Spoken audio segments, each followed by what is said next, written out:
이번에는 국회 연결해서 조금 더 들어보도록 하겠습니다. 국회 김철희 기자 연결돼 있습니다. 김철희 기자. 네, 국회입니다. 네, 자 자세한 소식 전해주시죠.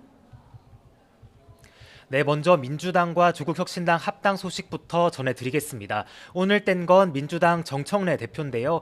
당 공지를 통해 긴급 기자회견을 예고했고 오전 9시 50분쯤 전격적으로 합당을 제안했습니다.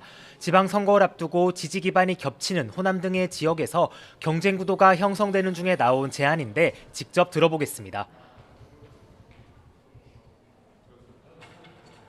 조국혁신당에게 제안합니다.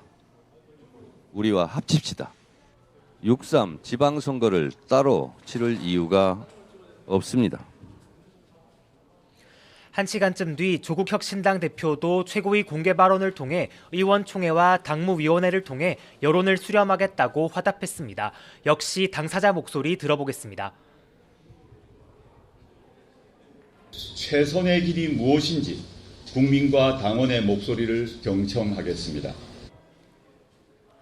두 대표는 어제 늦은 오후 만나 합당 추진에 교감하고 공감대를 이룬 것으로 전해졌습니다. 다만 당내에서도 극소수에게만 공유된 깜짝 발표에 민주당 내부가 시끄러워졌습니다. 모경종 의원은 당내 구성원들 의사를 확인하고 진행돼야 한다. 장철민 의원도 당원 뜻을 묻지 않은 일방적인 합당 추진에 반대한다고 빠르게 입장을 밝혔습니다.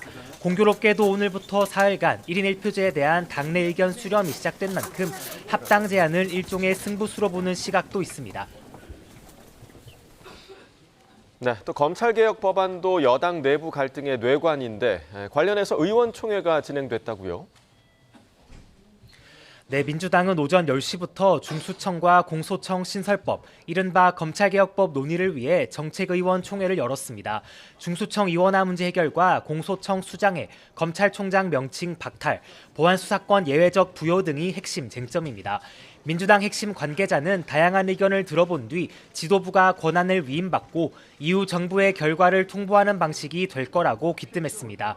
국회 논의를 토대로 정부가 수정안을 마련하면 상임위가 다시 논의를 이어가겠다는 건데 법 통과 시한은 2월로 보고 있습니다. 다만 당내 강경파가 보안수사권 부분 인정 등 타협안을 수용할지 여전히 미지수인데요.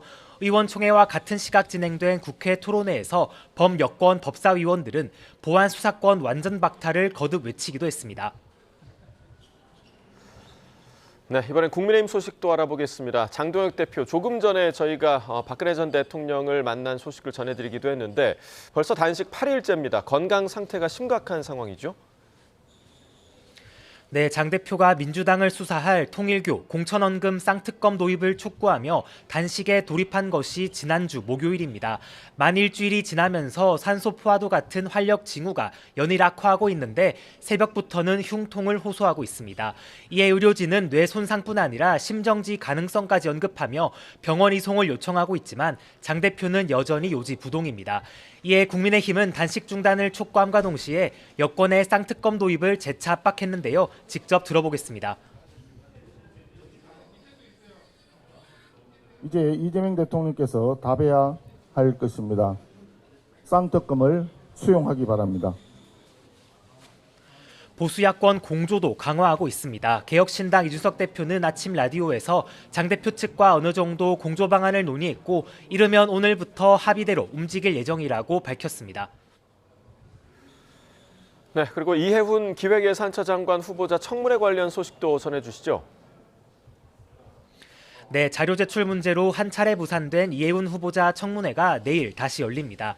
앞서 여야는 추가 자료 제출을 전제로 개최에 잠정 합의했는데 요구했던 자료가 도착하면서 개최가 결정됐습니다. 오전 10시부터는 12.29 여객기 참사 진상규명을 위해 국조특위가 청문회도 진행 중입니다. 제주항공 김희배 대표와 무한공항 시공사 관계자 등이 일반 증인으로 출석한 가운데 특위는 오늘 27일 결과보고서를 채택한다는 계획입니다. 지금까지 국회에서 전해드렸습니다.